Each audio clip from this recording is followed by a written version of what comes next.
Okay, we're going to begin. Welcome everyone to today's local government education program. I'm Nancy Ouedraogo, Specialist in Community and Economic Development for Illinois Extension. Our returning presenter today is Matt Schmidt, Deputy Director for Broadband within the Illinois Department of Commerce and Economic Opportunity, and he runs Connect Illinois, which seeks to extend critical high-speed internet access to homes, businesses, and community anchor institutions throughout the state. Matt's been working hard to offer these sessions and to help folks further understand the Connect Illinois program and the current funding round. Our last 3 webinars covered the general information, the application packet, and the eligibility map challenge process, as well as an array of main points and frequently asked questions. Today's webinar focuses on the budget template for the application, as well as an update regarding the timeline of the grant period in light of recent events in the country and the state of Illinois regarding COVID-19.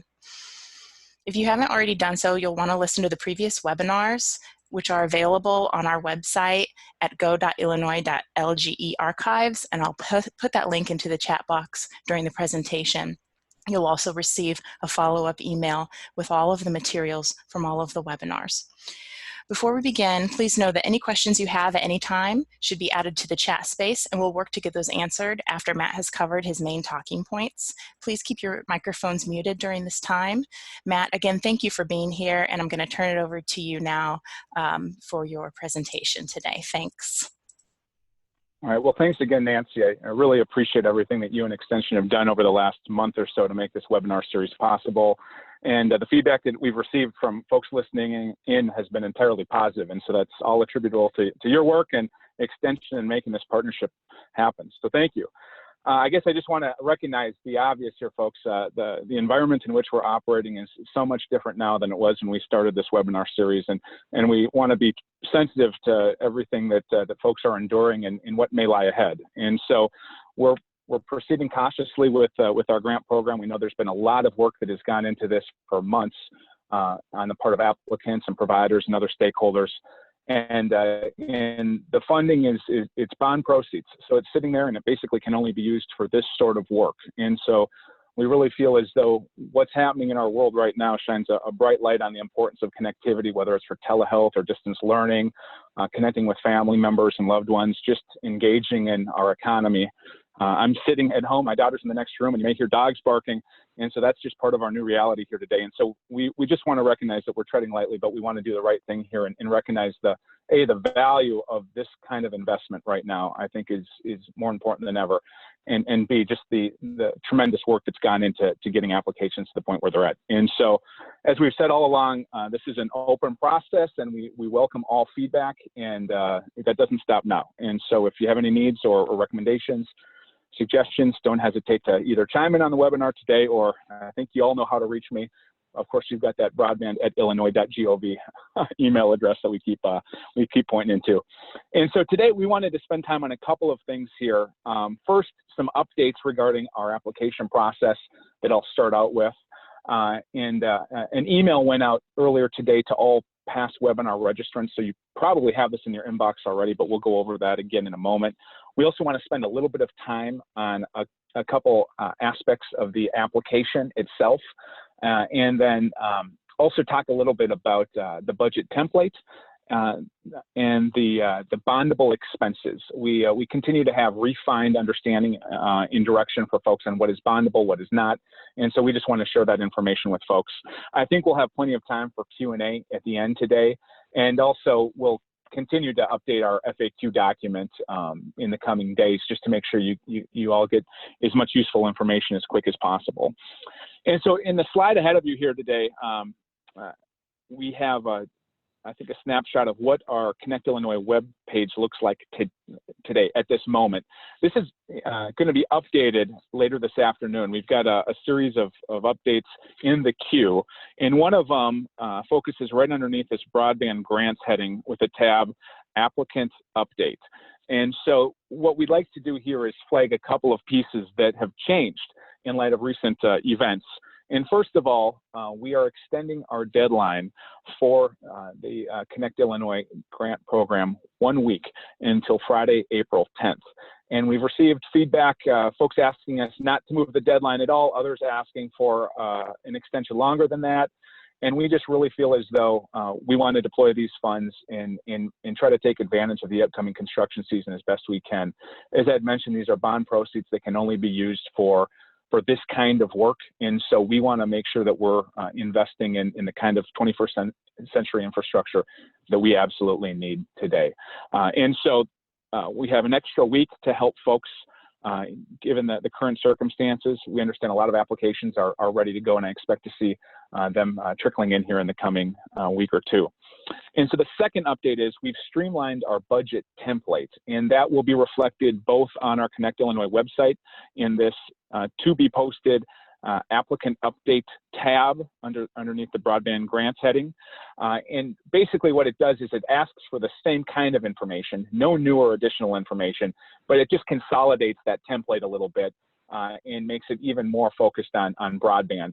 It is a template that's used for all sorts of grant programs in the Department of Commerce and Economic Opportunity, and the original version shows, because there's some stuff on there that just doesn't need to be included in a broadband-focused grant program. And so we've had an ongoing conversation in our department and tried to get this as user-friendly as possible, and we've succeeded. And so what will be posted both online and through the NOFO posting and on the Department of Commerce webpage will be that updated uniform budget template. However, applicants can use the original budget template or the new budget template when submitting an application. And so whatever is more comfortable for applicants, feel free to use that. We're not asking for additional information. Use what you're comfortable with, but I sense that for folks who are just getting started or have yet to get started on the budget aspect of the application, at least putting it down on paper in the form we need it, you may want to use this revised budget template. And so again, that's going to be found on our website in a tab to be posted hopefully later this afternoon under broadband grants. It'll be starred applicant update, and there'll be some additional information in there. And so that's the second piece. We've got the deadline extension of 1 week. We've got the revised and streamlined uniform budget template. And then finally, we wanted to give folks a little bit of flexibility when it comes to seeking resolutions from local governments. We understand that local governments are really stressed and strained in the current environment, and some are not necessarily meeting as they plan to here in March. And so we want to give a little bit of flexibility in those circumstances. And so in lieu of a resolution from a local government, an applicant can include a letter of support, basically an email, from a council president or a board chair that essentially articulates the body's support of the project. And if there's a financial commitment, it would articulate that as well. However, we will require that that resolution be passed at the next meeting that takes place, and our office will be seeking to confirm that such a resolution passed. And so the electronic letter of support submission is more of a placeholder. We do expect to have confirmation of resolutions, especially if there's a local match and a local government match involved. And so again, that'll be stipulated under the applicants update tab underneath the broadband grants heading on our main page of our Connect Illinois website. And so I just wanted to mention that at the outset. And another piece that I think is worth reiterating every time we get together for a webinar is, as much as I love to talk broadband and share our internal thinking of the grant program and what we're looking for and how to administer the grant program, go back to the NOFO, the application packet, and the FAQ document for the final word on any questions or clarifying matters. And so we will be updating that FAQ document in light of our conversation here today. And I would expect some additional questions that may be posed to us in the coming weeks. And so keep an eye on that. We'll make sure we date it and point to whatever new content is posted therein. And so that's the go-to resource for the final word, so to speak, the FAQ document, the NOFO, or the application packet, not necessarily what you're hearing from me on this webinar today or even an email. And so with that said, I just wanted to alert folks to some updates on the webpage here, and then also transition into discussion of our updated uniform budget template. And again, folks can use either the updated version or the original version. We will be posting only the updated version moving forward though. And so this first tab that you see actually on the uniform budget, there will not be a Connect Illinois tab because that is the web page that we just ran through, but the general instructions do not change. And so this is similar to what you've seen already on the budget template.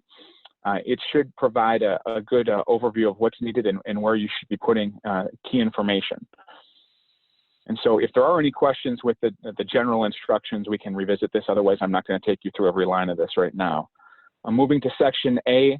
This is a budget summary of the state of Illinois funds that would be leveraged. And so what we're looking for here is, again, we have a streamlined approach, and you can see we skip over a number of previous line items here. But we have a line for design and engineering, building and land purchase, if applicable, equipment, materials, and labor, construction management and oversight, if applicable, other construction expenses, contingency, and then a final construction line item. And so this is the total cost of the state grant funds that would be entered here on line 28. And so we can come back to this if there are any questions. And again, as you're looking through this budget template, there are some inline instructions in green along the right margin. And so you can keep an eye out for those. May not answer every question you have, but it should point you in the direction of what is needed. And I guess what we're on this main page here, we had a previous application packet mention of a Illinois vendor number, and that is not required. And so we'll put this in the FAQ just to highlight that Illinois vendor number is not required for the application. I don't have a separate page devoted to that today, but that's something I wanted to make sure I made mention of.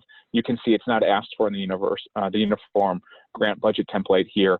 And so don't worry about that Illinois vendor number if you're having trouble tracking it down. Some of you may have tracked it down, and feel free to include it, but you don't have to. And so I think it's mentioned on the first page of our application packet material, if you printed it off previously. All right, moving on to the next tab here at the bottom.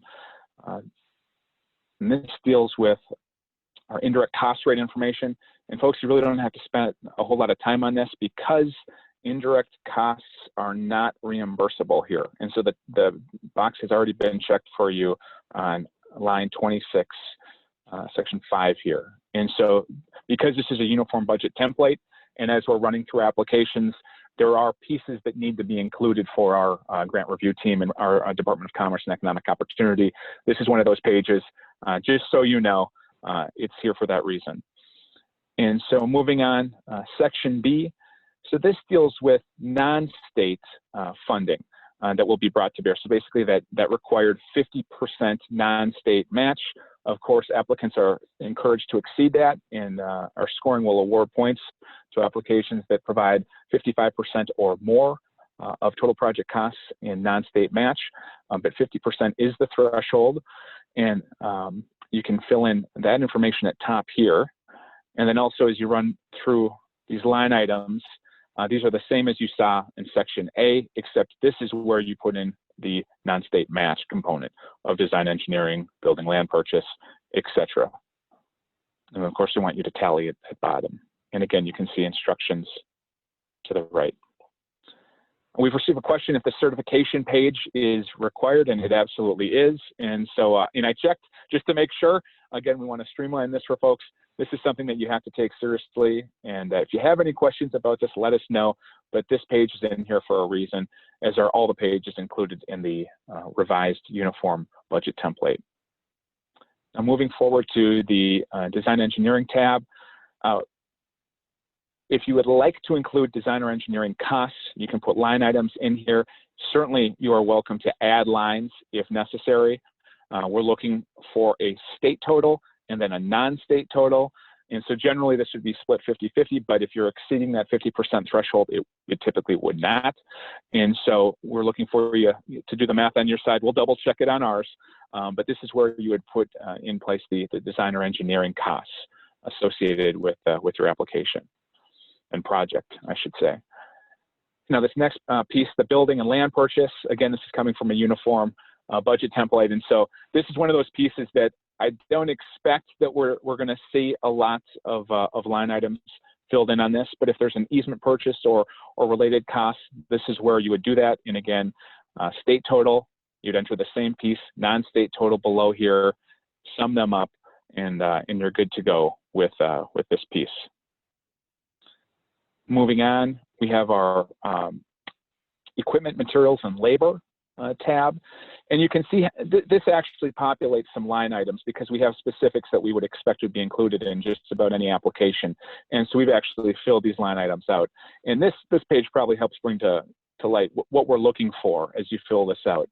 And so if you have labor associated with fiber splicing, electronics, customer premise equipment, labor or customer premise labor, the state share would be entered at the top. You would tally that up for the state total, and then likewise you would have the same line items that would be incorporated and tallied for non-state match. And so you can see on each page we're looking for the state total at the top, the non-state match beneath it, and then the sum of both parts. And in this page and others, you have an opportunity for a narrative at the bottom. And folks, we're not looking for any tomes here. And so if there's anything that needs clarification, this is your opportunity to do that. I think it's helpful for a concise and clear statement of costs, but you certainly don't need to elaborate. But this is your opportunity to provide a little bit of qualitative detail around your quantitative budget material. All right, construction management. You can see this would be a cost associated with managing the construction activities and or overseeing all aspects of the construction project, either by the contractor personnel or grantee personnel. And so this is your opportunity to account for those costs. Again, description in the narrative section, your state portion, your non-state portion, and the total below it. And then now this piece, we're talking about construction materials and permits. Same approach that we've seen with the other tabs. I'm not going to go through it, but if you have permits or construction materials, here's your opportunity to fill in that detail. The contingency, this would cover the potential cost overruns, if any, of the utilized grant budget line items. And so this is an opportunity to provide some detail related to contingency costs. And then here, this may be the most interesting page of all to some of us, but this is your opportunity to provide number of miles devoted to last mile fiber, for instance, or middle mile fiber, for instance. Again, both in terms of the state and the non-state component and the sum. Here's an opportunity also to provide your description in the narrative form of what you're seeking to accomplish. We're asking for this information elsewhere in the application, and this is spelled out in the application packet. And so again, don't get into too much detail in this document. We do ask for miles of fiber elsewhere, but if you'd like to include it here, this is a great spot to do that, because that's something that we will be paying attention to in terms of project and aggregate investment. And so be judicious in how you use these narrative sections, please. And again, you can see description on the right. In this opportunity here, the budget narrative summary, this puts together basically all the previous tabs: design engineering, building land purchase, etc., where you have a state component, a non-state component, the sum of each line item, and then the grand total, the total project costs. And so this is pretty self-explanatory, but we can certainly circle back if there are any questions on this. And so this is the agency approval form, and you guys may not care about this so much right now, but we hope that we have a lot of great applications coming our way, and we're looking forward to deploying these resources. And so this is for internal use only, but nonetheless, here it is. And then now transitioning into another aspect of the conversation we wanted to focus on today, bondable expenses. And we've had an ongoing conversation at the Department of Commerce and the Office of Broadband about what is a bondable expense and what can be included in the portion of a grant application that would qualify as the 50% non-state match, and what should be considered the portion of a non-state match that would exceed that 50% threshold. And so it all comes back to what is a reasonable bond eligible expense. And so this is going to change over the course of our Connect Illinois program. As it stands right now, the first $100 million is from bond proceeds. And so we do apply some strict requirements over expenses that are eligible for reimbursement through this program. But in future years, it may change. But just another way of saying, we do have restrictions in place that might not last the course of this program. And so you can run through here, and this will be included on our Connect Illinois website as well, but also these webinar slides do have a longer life than just this afternoon, and so you'll have an opportunity to review this. But what we run through here is various types of expenses, and if they're eligible for basically DCO bond-backed funding, if they're eligible to be part of the project and paid by the 50% required non-state match, or if they're eligible to be part of the project and paid by the non-state match that exceeds that initial 50% requirement. So basically what I said at the outset of describing this slide, but this breaks down how you should consider these various expenses. And so some of this, for instance, proposal development, just to be clear, this is not something that we can reimburse for, so it would not be included as a DCO bond-backed funding. Does not count towards that required 50%, but if an applicant goes beyond that 50% threshold, those costs would count accordingly.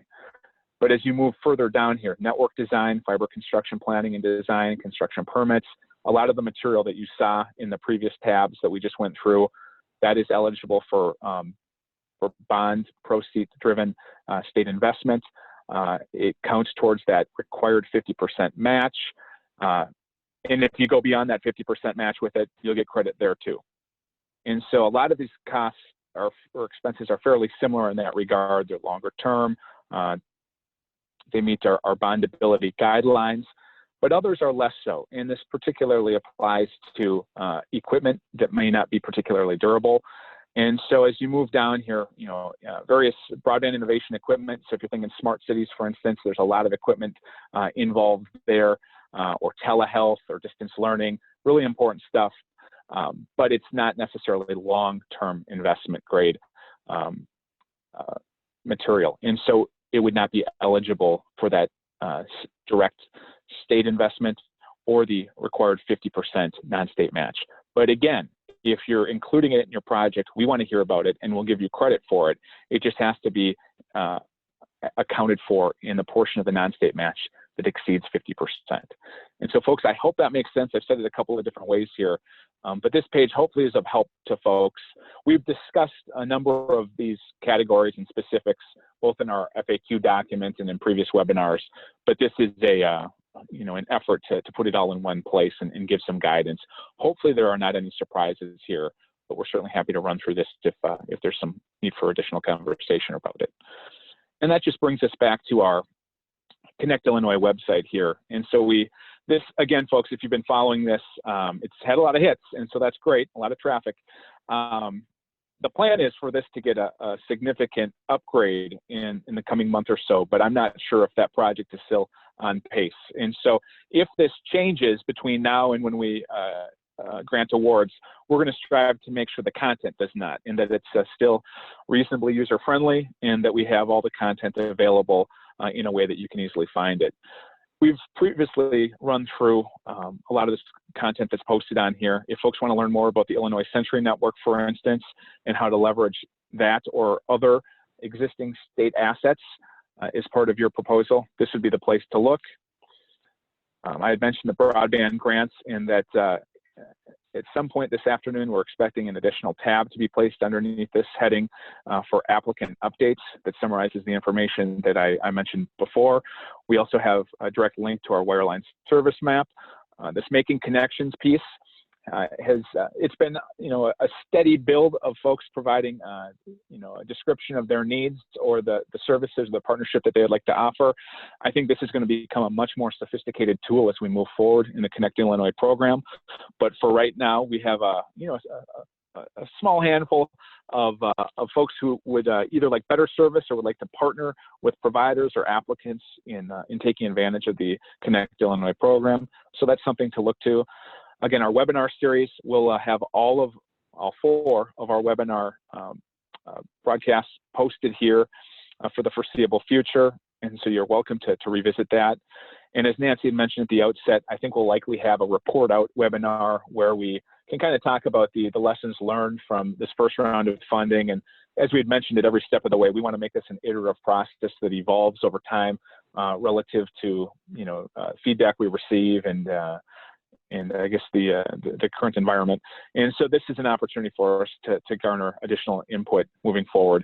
But also for those who get grant awards or those that miss out, we want to provide feedback to you. And so our next webinar, I would expect some weeks or months away, would give us an opportunity to provide that kind of feedback in a general manner.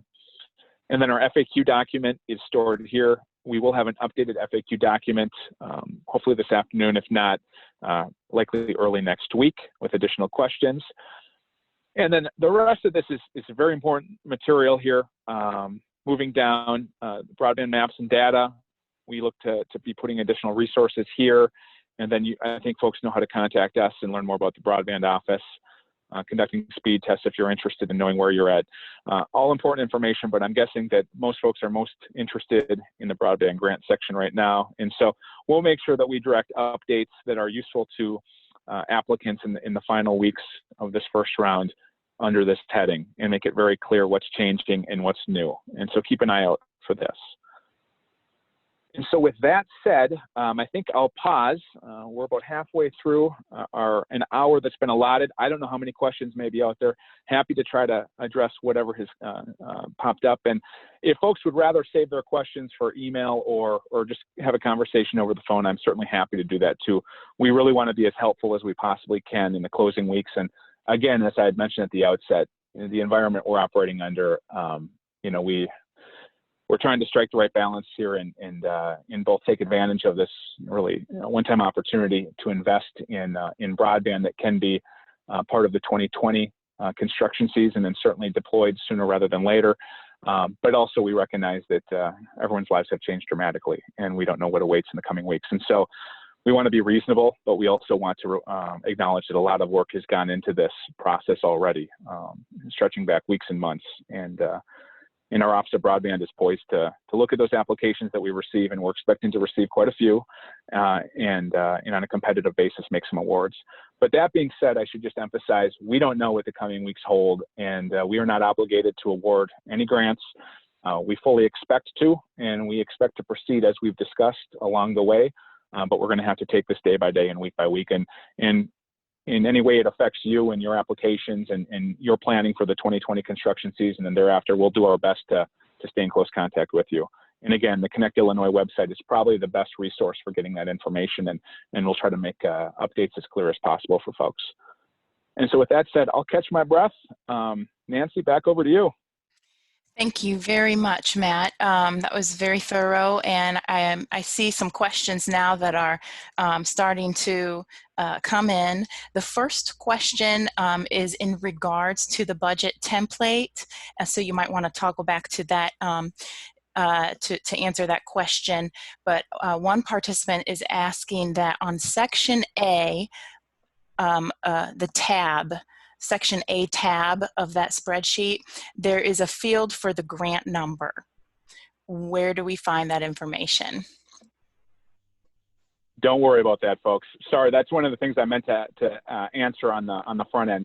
This is a cell that we will populate on our end when we receive your information, and so it's just a means of making sure that this portion of an application matches the full application that's submitted. And so that's something that we will fill in.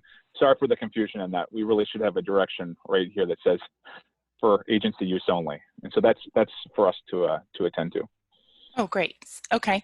And so we have another question that is in regards to the match.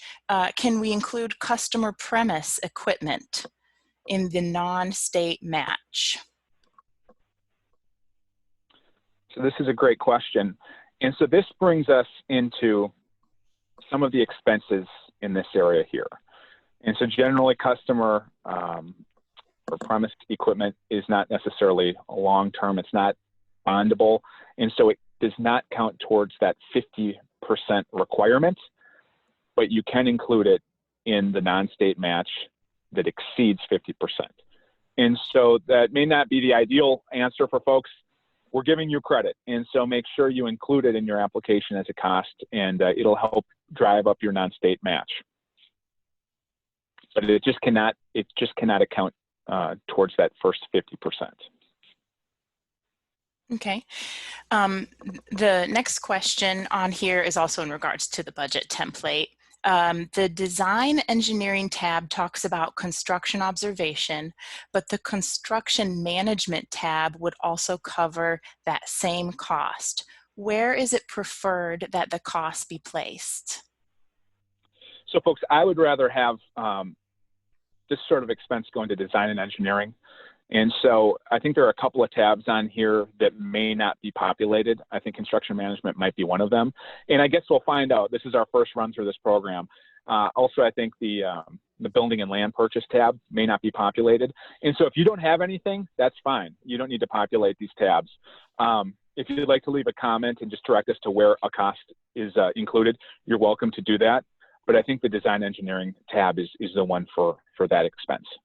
But again, we're not going to be sticklers here. As long as you present the information one way or another, either in the revised budget template or the original budget template, you know, we're going to make sure that we look for it. But the care that you take in perhaps using this revised budget template and in keeping things concise is certainly appreciated on our end.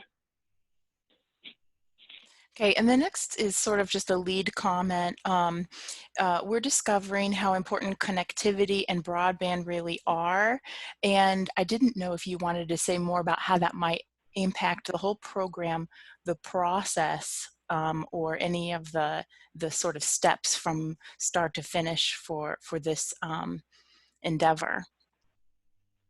So I'm going to take a crack at responding to that, but I may be missing the question altogether. And so I interpret it as more of a general kind of recognition of how important broadband is in the current environment, whether it's distance learning, telehealth, working from home, staying connected. And so everything I've seen suggests that this sort of investment is going to be all the more important moving forward. And that's one of the reasons we want to make sure we push through in this funding round, because we know we've got great applications waiting to be funded. In terms of what it means for the future, I'll tell you folks, I would absolutely love to accelerate our round 2. And if that, you know, I think ideally it would happen here in 2020. And for applicants that are not quite ready for one reason or another to meet our new April 10th deadline, that maybe there'll be an opportunity for a second round sooner rather than later. I would love to see that happen. I can't commit to it. I just don't know, you know, how the administration is going to go of this first round, and we certainly want to make sure that we're funding great projects, and this is a user-friendly experience throughout, and that we're not taking on too much. But personally speaking, for me, I would like us to accelerate our investments, but that means that we're going to keep the same high level, you know, of expectations and the threshold for the kind of broadband that's going to serve us well into the years ahead. And so I think that's the balance that we need to strike here. But I'm open to suggestions, and I think, you know, whether it's now or after this application window closes, I think it's good for us to talk about what a future funding round would look like, what we're focusing on, and frankly, how we're able to leverage it both for long-term value in scalable broadband that, as we say, stands the test of time, but that can also be used, you know, in urgent needs for telehealth or distance learning, you know, in the short term. And so I think that's a conversation that we need to have. And, you know, I, again, welcome feedback any step of the way here. But again, I can't commit to anything because we want to make sure what we do is top notch and that we're funding great projects and that folks, you know, can kind of enjoy the experience or aren't overwhelmed by it, both as an applicant and as a grant administrator. But I think that that's what's changed from my point of view, is that we have a new sense of urgency. And so stay tuned. Okay, so we do have another comment here that somebody has entered. So it says, our company is submitting applications for both Illinois Grant and RUS Reconnect. We anticipate that the Illinois grants will be awarded before the RUS Reconnect program awards. If our company is awarded an Illinois grant, how long will a company be allowed to decide if they want to accept the Illinois grant? Our understanding is that if our company accepts an Illinois grant, the Reconnect federal funds would no longer be available. Please advise. Yeah, so this is a great question, and it's actually one that we've included in our updated FAQ document. And so you can keep an eye out for that as well. But, basically what we want to do is we want to make sure that we're leveraging, federal funding to the maximum, benefit. However, our timelines are different, and I know the Reconnect deadline has been extended. I don't know how long it's going to take for decisions to be made, but I hope we've got great applications for Reconnect. In fact, I'm fairly confident we do, coming out of Illinois, and that there's going to be some fairly quick turnaround on those funding decisions. But we just don't know that. And so I think a point that's worth mentioning here is that, and this is kind of a broad recognition, just because you submit an application doesn't mean you're going to get funded. And just because we award funding doesn't mean the contract is going to be executed. And so there's an opportunity there for continued dialogue between when we announce our round one winners and when we would enter into a contract with them that would, conceivably disqualify a grantee from certain federal funding. And so we want to be smart and accommodating, and we understand in some circumstances, both from a grant administrator perspective and also an applicant perspective, that the federal funding may be preferred. I'd certainly like to leverage as much of it as we possibly can, but it's quite certain that we'll be turning around our decisions faster than the federal programs will. And so that's kind of a nuanced, gray area that we'll have to work through. But I want to be smart and reasonable and try to try to make this work for all involved. And so give us your best ideas. We'll score them competitively. We'll announce our round one winners, but until a contract is executed, nothing is official. And so there's a period of time in there that we can apply to individual applicants that are looking for both federal and state dollars. Thanks so much. I just want to tell everybody that if you have any other questions, to enter them into the chat box. I don't see another question coming to me at this very moment. I'll take that opportunity then to launch this poll. What you're going to want to do is you're going to see it appear on your screen, and just click sort of your level of knowledge gain for this webinar, and that's just important for our extension programming as we partner with DCO to get you this information. And Matt, I know you had maybe some other details that you want to share. Is there something else that you would like to announce or share on the webinar today? Well, that's quite the tease, but I don't have any more announcements today. I kind of got through those at the outset, but I think I'll reiterate, looking on our main page of the Connect Illinois website, that applicant update tab underneath the broadband grants heading will be providing updates both in terms of our application deadline, the revised uniform budget template that we just ran through, and then also kind of a relaxation of what's expected, at least initially, in terms of local government resolutions. Just acknowledging the current situation we're in and trying to be reasonable and help applicants get their otherwise great applications to us in a timely manner. And so that's just something to keep an eye out for. Otherwise, I'll take this opportunity to reiterate the piece that I say during every webinar, but we find these really helpful in terms of generating questions, and hopefully you do too. But everything that I say here on the webinar or on an email or on a personal conversation, all of that is superseded by what is included in our NOFO, our application packet, and what is included in our FAQ document. And so love to talk, but got to direct you all back to those documents for the final word on any questions. Otherwise, folks, I really appreciate the engagement that we've seen from the first webinar through the last. And again, Nancy, you've been tremendous in terms of making this happen. And so we're already looking forward to the next webinar, but we'll give you a couple months off in between. Okay, that's great. Thank you.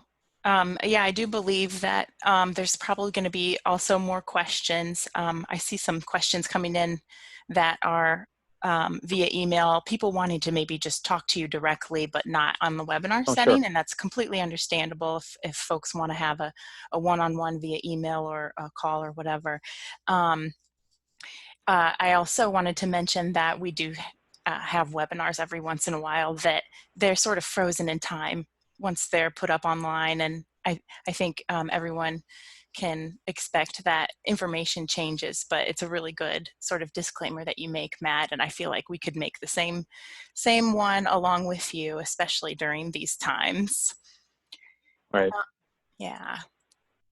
So what I'd like to do is thanks again for participating in the poll, and thanks again for coming and participating in today's webinar. We hope you're also going to be open to join us on March 26th, which is our next local government education webinar, and this one is preparing for extreme weather.